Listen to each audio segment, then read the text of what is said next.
मैं ये किताब पढ़ रहा था सिर्फ खेड़ा साहब की, यू कैन विन, और इसके पेज नंबर 72 पे, अगर आपके पास किताब है तो आप देख लेंगे, बाकी नीचे लिखा हुआ आ रहा होगा, आपको दिख रहा होगा। मैं दावे के साथ कह सकता हूं कि ये किताब हमारे यशस्वी प्रधानमंत्री श्री नरेंद्र मोदी जी ने गारंटेड पढ़ी है। मैं दावे के साथ कह सकता हूं। आप कहेंगे यार आपको कैसे पता ये किताब इन्होंने पढ़ी है?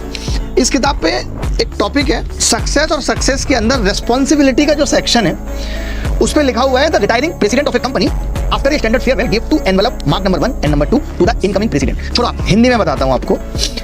एक कंपनी में एक मैनेजर रिटायर होता है, उसकी फेयरवेल पे जो अपकमिंग मैनेजर है वो उसको 2 एनवेलप देता है और ये कहता है कि जब भी कभी तुम्हें संकट दिखे, लोग तुम पे हावी दिखें, तुम उन्हें अकेले ना संभाल सको तो लिफाफा नंबर 1 खोलना। उसके बाद फिर संकट दिखे दोबारा तो लिफाफा नंबर 2 खोलना।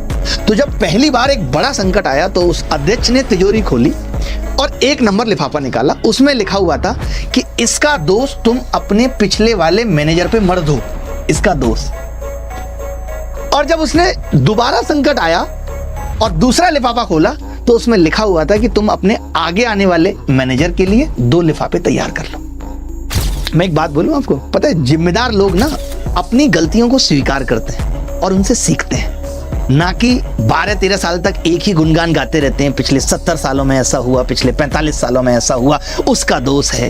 पर गलतियों के साथ आप 3 तरीके से पेश आ सकते हैं। पहला है कि आप उन्हें नजरअंदाज कर दें, दूसरा है कि आप इनकार कर दें, माने ही ना कि आपकी गलती है, और तीसरा है कि उन्हें स्वीकार करें कि ये हमारी गलती है और हम इससे सीख रहे हैं और सीख के इनको इस तरीके से सुधारेंगे।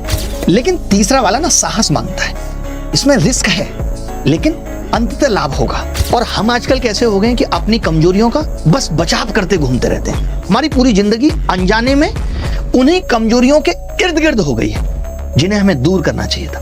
तो आप सरकारी नौकरी की तैयारी कर रहे हैं ना, तो मैं आपसे भी यही चीज कहना चाहता हूँ कि अपनी कमजोरियों से सीखिए। आप इस साल फेल हुए, क्यों फेल हुए, इससे सीखिए, ना कि दूसरों पे इसका दोष मढ़िए कि घर वालों ने उतना सपोर्ट नहीं किया, टीचर ने अच्छे से नहीं पढ़ाया। आपने टीचर का चुनाव किया था, आपने लाइब्रेरी का चुनाव किया था, आपने दोस्तों का चुनाव किया था, और अभी भी इतनी सारी नौकरियां अपकमिंग हैं, तो बहानेबाजी छोड़ के पढ़ना शुरू करिए। वो यशस्वी हैं, कल को तेजस्वी आएंगे, वो यशस्वी की बुराई करेंगे कि उनकी वजह से 15 सालों में उन्होंने कुछ नहीं किया था। तो ये क्रम चलता रहेगा। आपको अगर अपनी जिंदगी को बेहतर बनाना है तो अभी से काम करना शुरू करिए और अपनी गलतियों, अपनी कमजोरियों की जिम्मेदारी भी खुद लीजिए।